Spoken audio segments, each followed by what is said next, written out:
You never stand up for Europe. What? Of course we stand up for Europe. Do you seem to live in a parallel universe here, No, Rose I Gottemoeller? don't. Oh, let's not be silly, please. The North Atlantic Treaty Organization, NATO, has just had its 70th birthday, but it wasn't a happy one.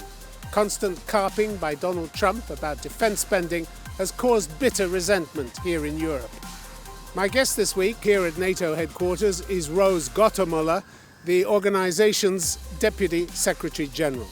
Will she now acknowledge that NATO has serious splits in its unity?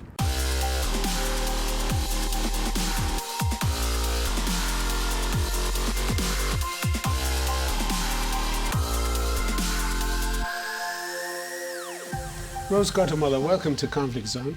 Thank you.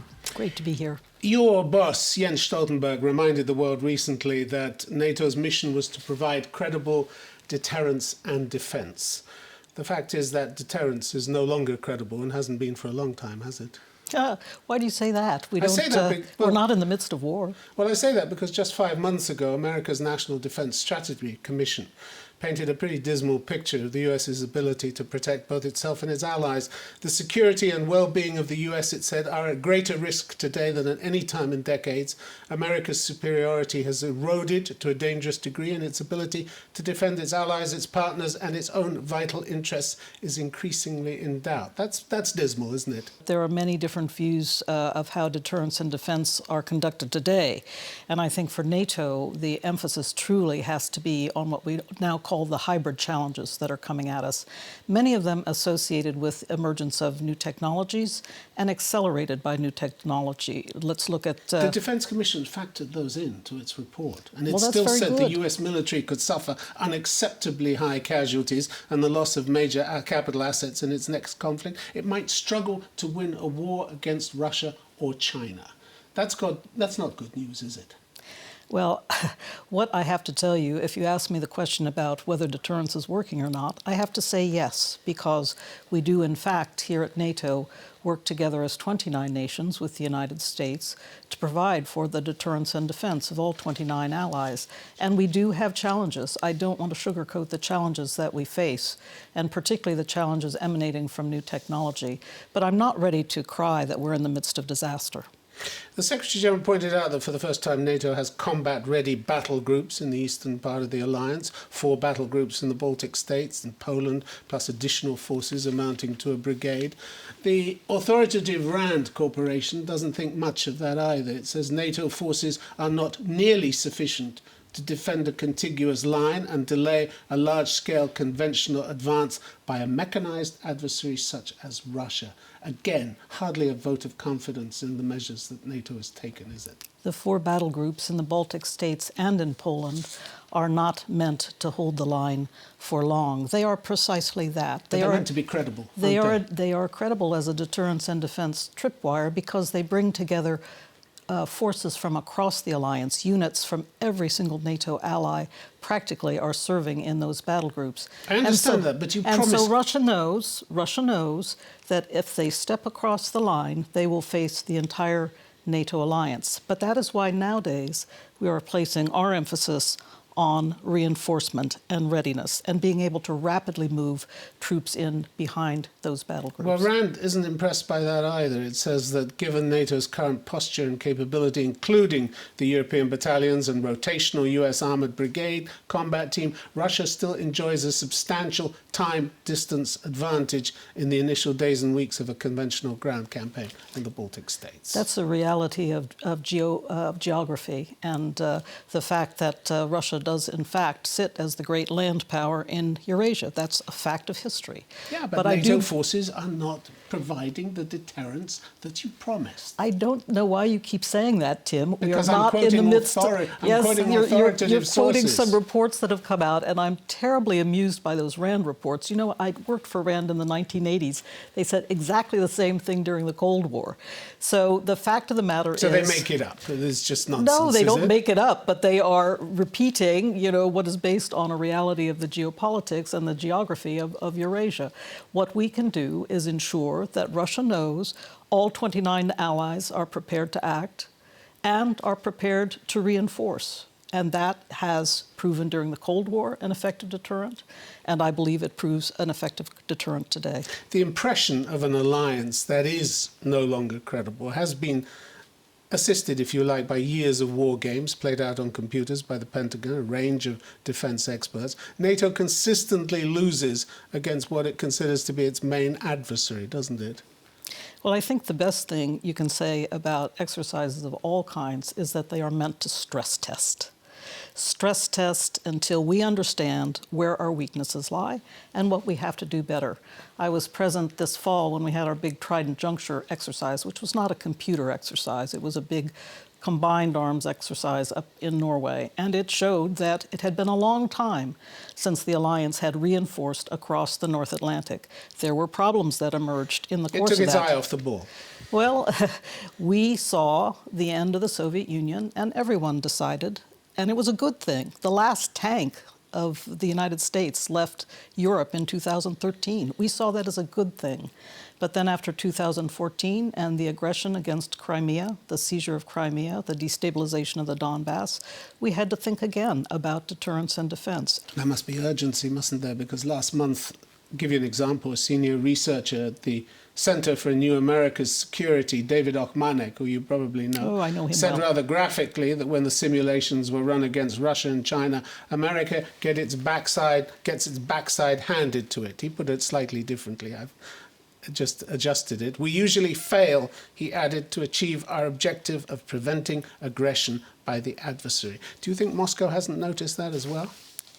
Well, I do think it's important, as I said, to train and exercise without taking our eye off the ball. And when we learn that we have problems, then we have to rectify them. And that means a lot of hard work, but we're in the midst of it. It's extraordinary that you do have these problems, because the staggering amount by which NATO countries outspend Russia on defense and still lose the war games is surprising, isn't it? Really.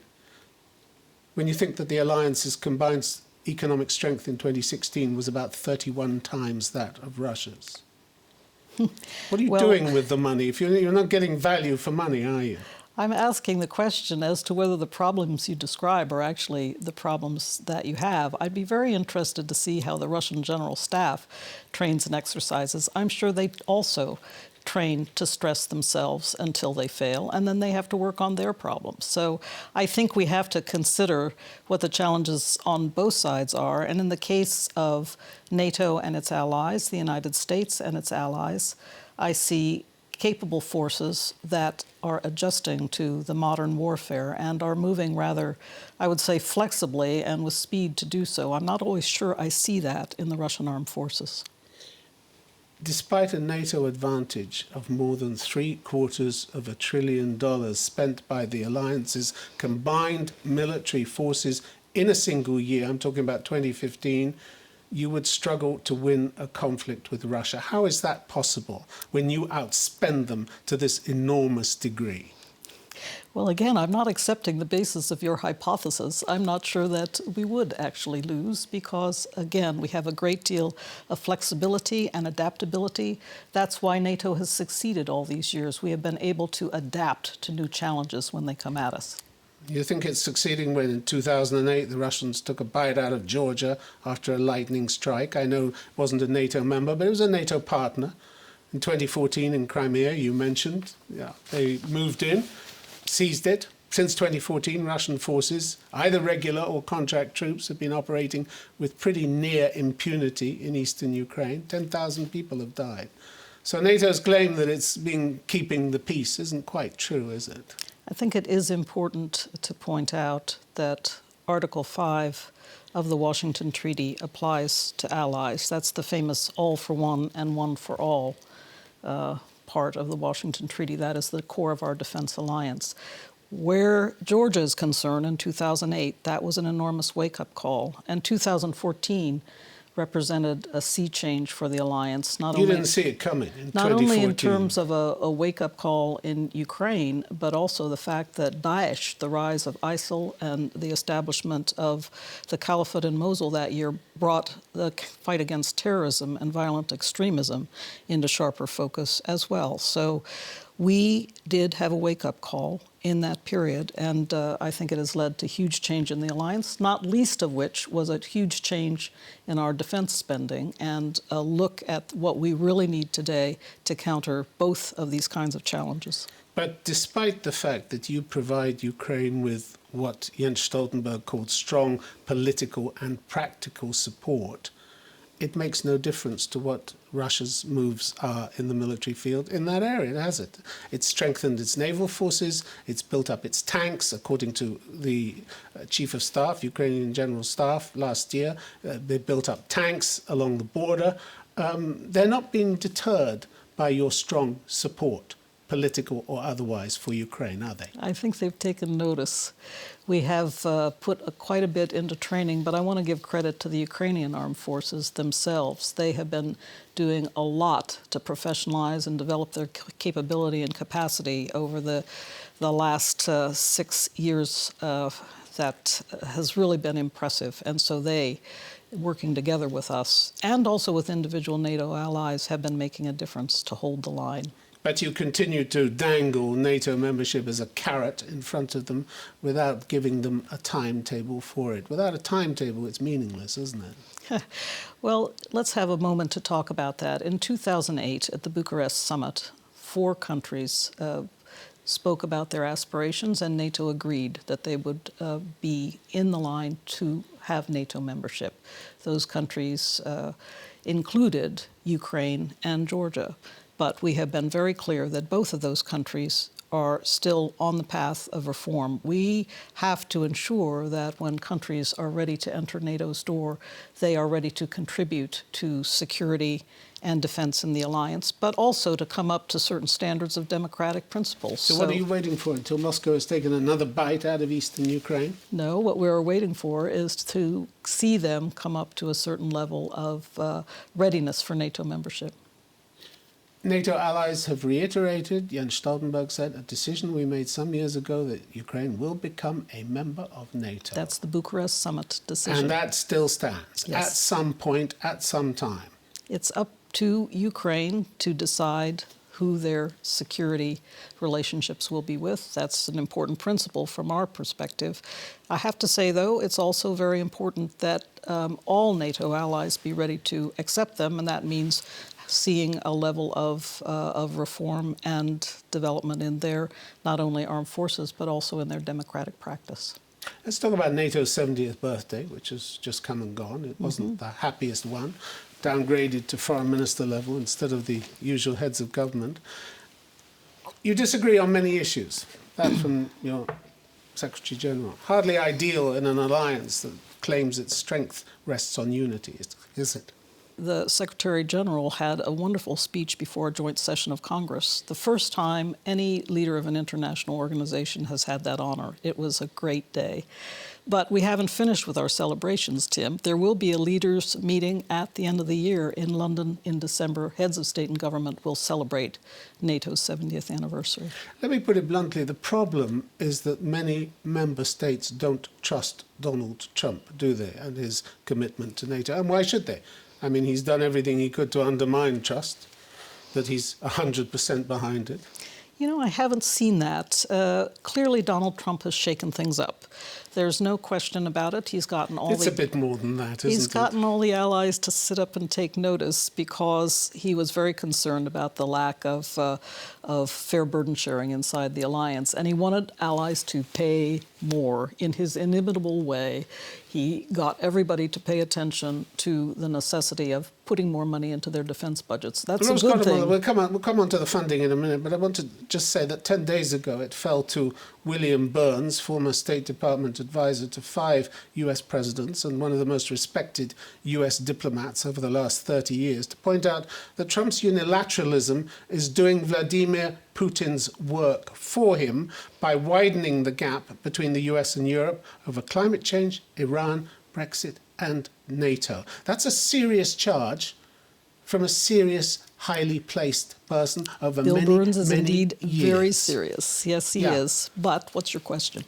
Why don't you take that seriously? You're telling me everything's fine in the alliance. I'm not telling you everything's fine, but Trump what is the elephant in every room, isn't he? He's the one they talk about. He keeps casting doubt on Article 5, on NATO, whether it's obsolete or not. You've heard the statements and you've read the reports. Well, look, in this headquarters, we have important work to do every single day. That's why trust is so important. Exactly. And if that trust is broken, you're in trouble, aren't you? We are not in trouble. We are working hard to do what we need to do in terms of running our operations in Afghanistan and Iraq, in terms of continuing to run our operations in KFOR in the Western Balkans, in terms of providing for both deterrence and defense and fighting against terrorism in this alliance. So every day we keep our heads down and keep working. Yes, of course there are differences among NATO allies. And as I've said, Mr. Trump has gotten everybody to sit up and take notice. But this is more than just differences. Doug Lute, former US ambassador to NATO, said earlier this month, this is unprecedented. We're at the 70th anniversary, but it's the first time allies have doubted the commitment of the American president. NATO allies, he said, see Trump as the alliance's most urgent and often most difficult problem.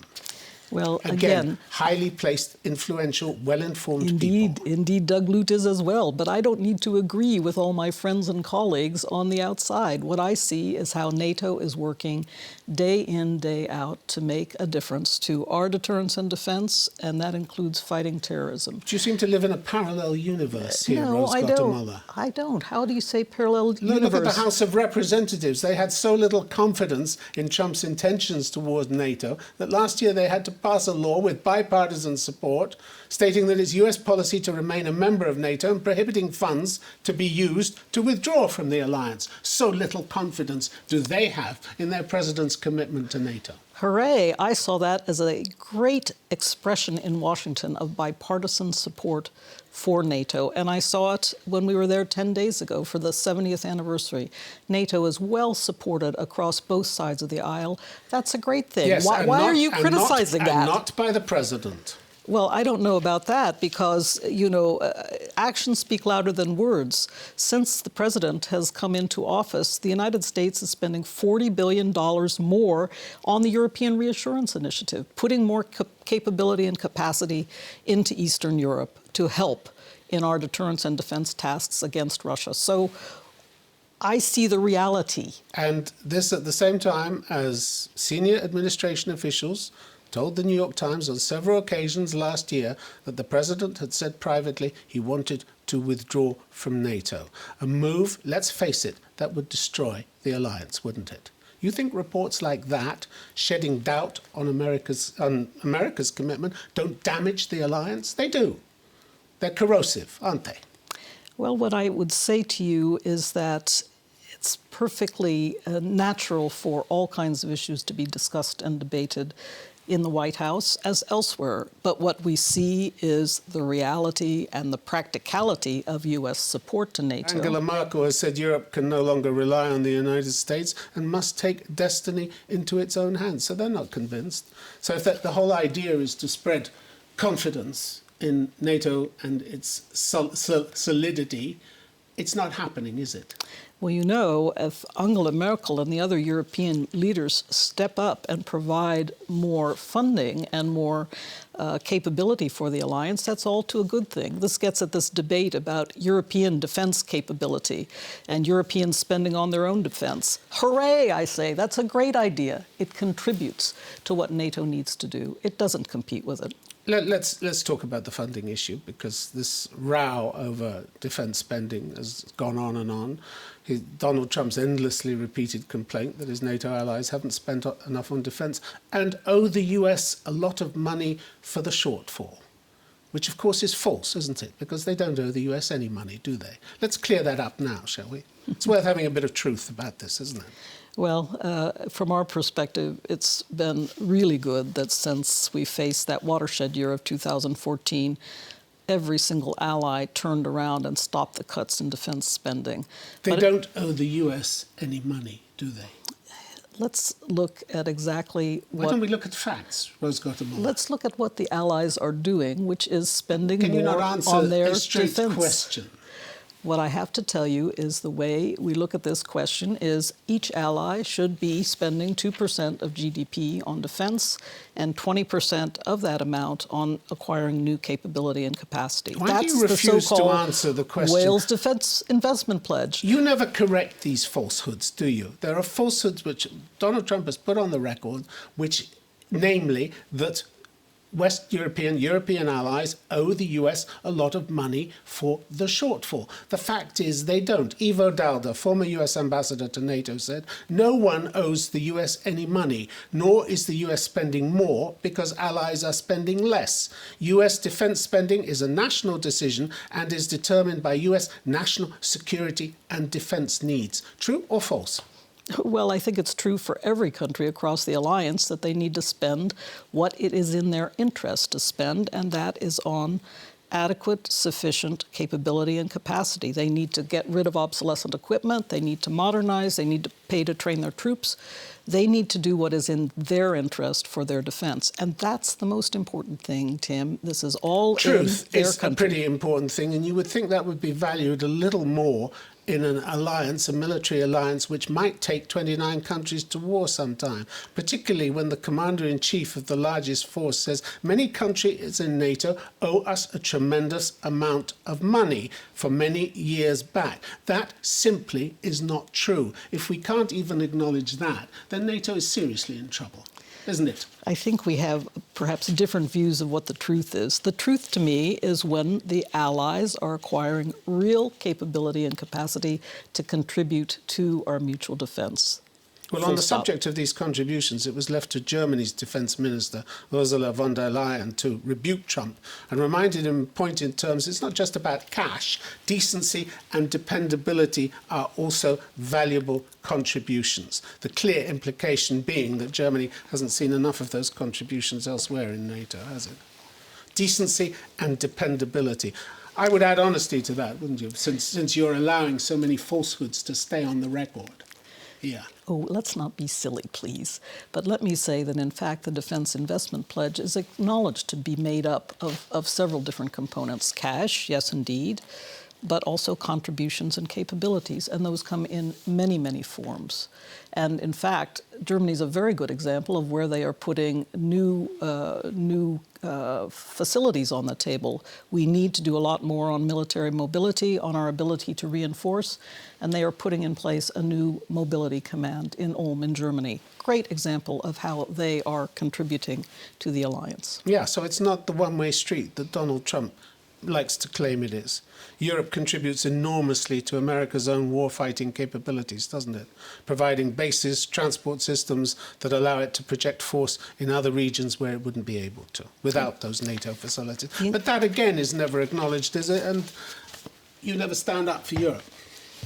What? Of course we stand up for Europe, because Europe is us. You allow Trump's falsehoods to stay on the record.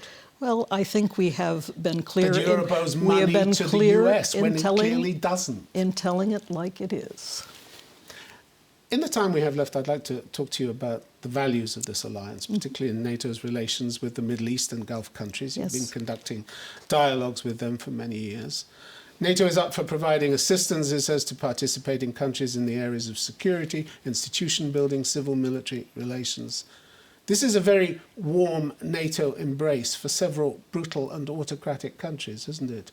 I'm talking about Egypt, Bahrain, UAE, with very questionable human rights records. Do you ever discuss the clear evidence of human rights abuses in those countries, or are your dialogues human rights free? Well, by no means, because, in fact, when we work with all of those countries, they have the opportunity of somewhat to pick and choose what we talk about, but we always bring our values to the table, whether we're talking about... Does that mean criticizing theirs? Building integrity, fighting against corruption, ensuring that everything they do in terms of women, peace and security is on the highest standard. We always bring our basic values to the table when we talk to any partner and when we work with any ally. And does that mean criticizing their human rights records? It means working with them effectively. That's not the same thing, is it? I mean, would you discuss with Bahrain, for instance, their continued use of civilian and military courts to convict and imprison peaceful dissenters? Or from the UAE, which is accused of maintaining a sustained assault on freedom of expression and association? I ask because they're frequently here, they frequently visit NATO headquarters, they're wined and dined, presumably, but you don't ask any of these unpleasant questions, do you? Well, that are vital to an organisation that purports to have values. You are assuming a lot about what takes place. Tell me I'm wrong. For one Tell thing, me I'm wrong then. Whining and dining is rather rare in how we interact with our partners. But Tell what me in I'm fact wrong. what in fact does happen is that we portray the core values around which this alliance is built, and everything we do with them in a day-in, day-out basis is meant to build the recognition and the acceptance of those values in a kind of organic way. So, of course, the discussion can't take account of everything that is happening day in, day out in those countries, but it does focus on building integrity. Good to have you on the programme, Rose Gottemoeller. Thank you, very Tim. much. Thank you.